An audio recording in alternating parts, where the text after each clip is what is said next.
காலையிலையும் மாலையிலையும் சஜிதா செய்தவாறு இருக்கின்றன என்று வல்ல அல்லாஹ் இந்த வசனத்தின் வாயிலாக எடுத்துரைக்கிறான்.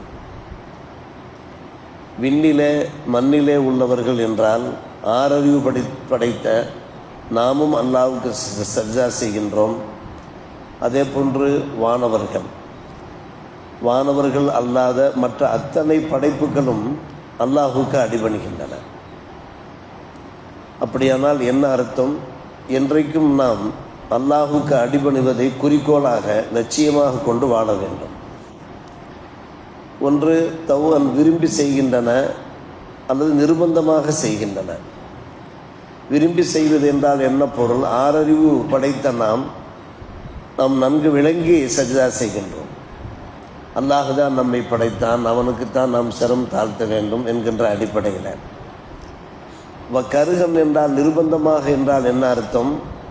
மனிதர்கள் அல்லாத படைப்புகள் ஆட்டோமேட்டிக் இயற்கையாகவே அவை அல்லாஹ்வுக்கு சஜிதா செய்தவாறு இருக்கின்றன என்பது அந்த கருகனுடைய ஒரு பொருளாக இருக்கிறது.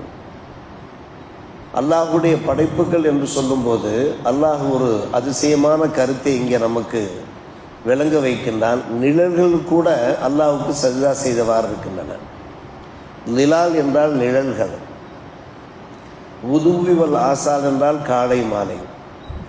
காலை மாலை என்பதனுடைய பொருள் என்ன? காலை மாலை என்பது மட்டுமல்ல, முழு நேரமும் என்பது பொருளாகும், எந்நேரம் என்பது பொருளாகும்.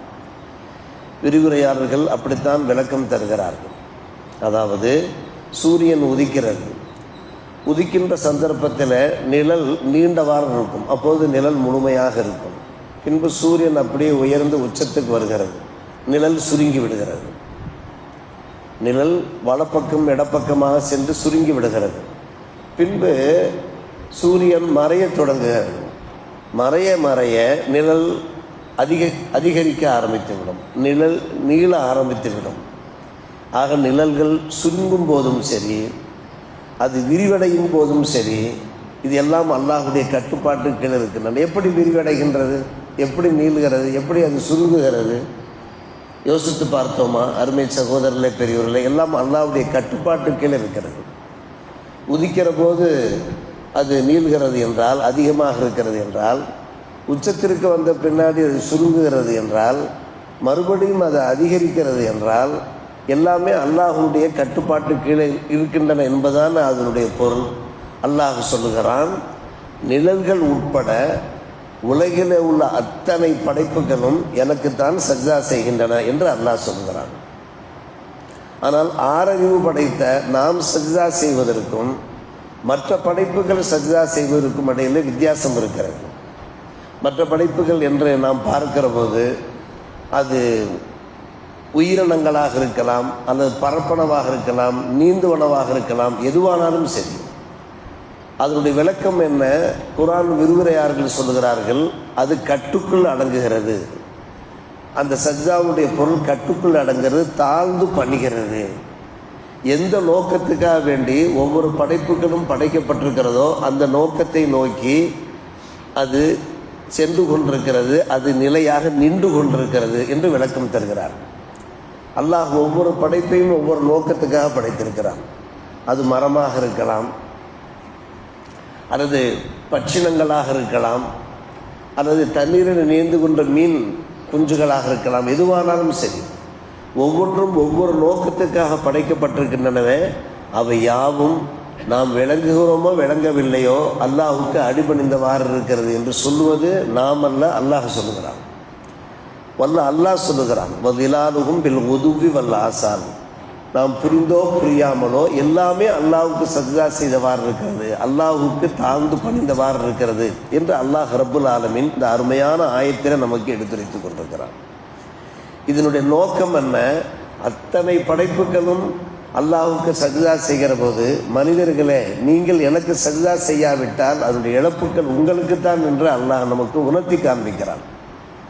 நிறைய மக்கள் என்ன செய்வதில்லை? அல்லாஹ்வை தொழுவதில்லை, சஜ்ஜா செய்வதில்லை. அந்த சஜ்ஜாவுடைய பலனை அவர்கள் விளங்காமல் இருக்கிறார்கள். அல்லாஹ்வுடைய சமூகத்தில் நாம் சஜ்ஜா செய்து விட்டோம் என்றாலே அந்த அல்லாஹ் நம்மை பார்த்து கொள்வான், பாதுகாத்து கொள்வான். சஜ்ஜாவுடைய மதிப்பு மரியாதை அது ஒரு தனி மதிப்பு மரியாதையாக இருக்கிறது. நாம் பார்க்கின்றோமே, கவனிக்கின்றோமே, சஜ்ஜா செய்கின்ற போது ஆத்மார்த்தமான முறையில் நம்முடைய ஆத்ம பலம் அதிகரிக்கிறது மட்டுமல்ல, நம்முடைய உடல் பலமும் அதிகரிக்கிறது. அருமை சகோதரர்களே, 7 உறுப்புகள் சஜ்ஜா செய்கின்றன.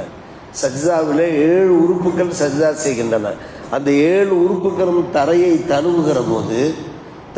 தழுவுகிற போது பிளட் சர்க்குலேஷன் ஏற்படுகிற போது நம்முடைய உடம்பில் ஒரு வகையான ரசாயன மாற்றம் ஏற்பட்டு நம்முடைய உடம்புக்கு ஒரு ஆரோக்கியம் கிடைக்கிறது, பலம் கிடைக்கிறது. இதை அனுபவித்தவர்கள் அனுபவிக்கிறார்கள். 80-90 வயசில் உள்ளவர்களும் கூட இன்றைக்கு நின்று குனிந்து சஜ்ஜா செய்து கொள்வதை நாம் பார்க்கிறோமா இல்லையா? காரணம், அவர்கள் எப்போது பருவம் அடைந்தார்களோ அப்போதிருந்தே அவர்கள் தொழ ஆரம்பித்து விட்டார்கள். தொழாமல் அவர்களால் ஜீவிக்கவே முடியாது, உயிர் வாழவே முடியாது என்கின்ற ஒரு முடிவுக்கு வந்து விட்டார். எனவே அல்லாஹ் ரப்புல் ஆலமீன் அவருடைய உடம்பிலே பலத்தை தந்து கொண்டே இருக்கிறார். சஜ்ஜாவில் அப்படிப்பட்ட ஒரு மகத்துவம் இருக்கிறது. அருமை சகோதரர், அல்ஹம்துலில்லாஹ், அதை நாம் விளங்கி கொண்டு விட்டோம். இப்போது இந்த இன்றைக்கு நாம் ஓதி காண்பித்தோமே, குர்ஆனிலே சஜ்ஜாவுடைய 2ஆம் ஆயத்து, சூரத்துல் ஆராஃபுடைய 262ஆம் வசனம், கடைசி வசனம், முதலாவது சஜ்ஜாவுடைய ஆயத்து சூரத்துல் ஆராஃப். ஏற்கனவே ஆராஃப் சென்று விட்டது. இப்போது நாம் சூரத்து ராது ஓதி கொண்டிருக்கிறோம். இந்த சூரத்து ராதில் இப்போது நாம் ஓதி காண்பித்த வலில்லாஹி யஸ்ஜுது மன் ஃபிஸ் ஸமாவாத்தி வ மன் ஃபில் அர்து என்கிற இந்த வசனம் இருக்கிறது. இது சஜ்ஜாவுடைய 2ஆவது ஆயத். நம் சஜ்ஜாவுடைய ஆயத்தை பற்றி தெரிந்து வைத்திருக்கிறோம். தொழுகிற போது சஜ்ஜாவுடைய ஆயத்தை நாம் ஓதினோம் என்றால் அப்படியே நாம் சஜ்ஜாவுக்கு சென்று விட்டு பின்பு எழுந்து மறுபடியும் கிராத்து ஓதிவிட்டு அதற்கு பின்பு நாம் ருக்கு செய்வது, இது சஜ்ஜாவுடைய சட்டமுறை. அதே சமயத்தில் அருமை சகோதரர்களே, குர்ஆனிலே 14 அத்தியாயங்களில் 14 சஜ்ஜாவுடைய ஆயத்து இருக்கிறது. 14 அத்தியாயத்தில் 14 சஜ்ஜாவுடைய ஆயத்துக்கள் இருக்கின்றன. எங்கிருந்து தொடங்குகிறது? சூரத்துல் ஆராஃபிலிருந்து தொடங்கி சூரத்துல் ஃபலக்கில் போய் முடிவடைகிறது. இக்ரா பிஸ்மி ரப்பிக்கல்லதி ஹலக் ஹலக்கல் இன்சான மின் அலக் என்று நாம் ஓதுகிறோமே, சூரத்துல் ஆராஃபிலே தொடங்குகிறது. சூரத்துல் ஃபலக்கிலே சென்று அந்த 14 அத்தியாயங்களிலே அந்த சஜ்தா அடைகிறது. நாம் தொழுகையிலே நாம் சஜ்தாவுக்கு சென்று விட்டு எழுந்து நின்று மறுபடியும் கிராத்து ஓதிவிட்டு ருக்குக்கு போகிறோம். ஆனால் தொழுகை அல்லாத சந்தர்ப்பங்களில் அன்பு சகோதரர்களை, நாம் சாதாரணமாக திலாவத்துல் குர்ஆனில் ஈடுபடுகிற போது சஜ்ஜாவுடைய ஆயத்து வந்து விடுமானால் அதற்கு நாம் முழு மரியாதை கொடுத்து அமர்ந்தவாறே அப்படியே சஜ்ஜா செய்துவிடலாம். எழுந்து நின்று நாம் சஜ்ஜா செய்ய வேண்டிய அவசியம் இல்லை. மாறாக அமர்ந்தவாறே அல்லாஹு அக்பர் என்று நாம் சென்று சஜ்ஜாவுடைய அந்த தஸ்பீயை ஓதிவிட்டு பின்பு அல்லாஹு அக்பர் என்று நாம் அமர்ந்து விட்டாலே போதுமானது. ஷாஃபிமார்கள் சலாம் கொடுப்பார்கள். ஹனஃபி மதுஹபை பொறுத்தவரை சஜ்ஜாவுடைய ஆயத்து ஓதினால் சஜ்ஜா செய்வது வாஜிபாக இருக்கிறது, அவசியமாக இருக்கிறது.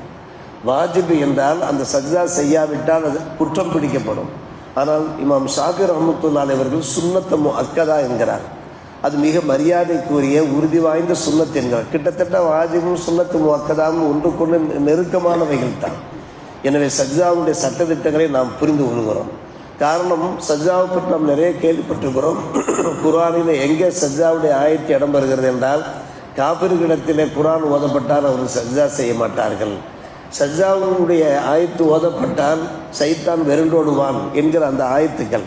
நல்லவர்கள் அவர்களிடத்தில் குர்ஆன் ஓதி காண்பிக்கப்பட்டால் அவர்கள் சஜ்ஜா செய்வார்கள். ஒவ்வொரு சஜ்ஜாவுடைய ஆயத்தினுடைய பொருளாக்கத்தை தர்ஜுமாவில் நாம் எடுத்து பார்த்தோம் என்றால், யார் முரண்பட்டவர்களாக இருக்கிறார்களோ அவர்கள் சஜ்ஜா செய்ய மாட்டார்கள். யார் உடன்பட்டவர்களாக இருக்கிறார்களோ, உண்மையான விசுவாசிகளாக ஈமான்தாரிகளாக இருக்கிறார்களோ அவர்கள் சஜ்ஜா செய்வார்கள் என்கிற அந்த பொருள் வருகிறதே. நான் உண்மையான மூமினாக இருக்கிறேன் யா அல்லாஹ், என்றைக்கும் உனக்கு நான் சிரம் தாழ்த்தக்கூடியவனாக இருக்கிறேன் யா அல்லாஹ் என்பதை மெய்ப்பிக்கின்ற வகையில் தான் நாம் சஜ்ஜா செய்கிறோம். எனவே இந்த ஆயத்தை நாம் கேட்டுவிட்டோம்.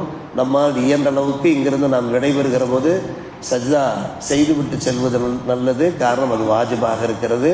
குர்ஆனிலே இது 2ஆம் இடம். சஜ்ஜா திலாவத்து ஓதினால் சஜ்ஜா செய்வது அவசியமான இந்த 2ஆம் இடம். வல்லா அல்லாஹ் என்றைக்கும் இறுதி மூச்சு வரை அல்லாஹ்வை தொழுது அவனுக்கே சஜ்தா செய்து அவனுடைய திருப்பொருத்தத்தை பாக்கியத்தை நமக்கு நம்முடைய சந்ததிகளுக்கும் தந்தல் புரிவானாக. வாஹிர் தாவானா அல்ஹம்துலில்லாஹி ரப்பில் ஆலமீன்.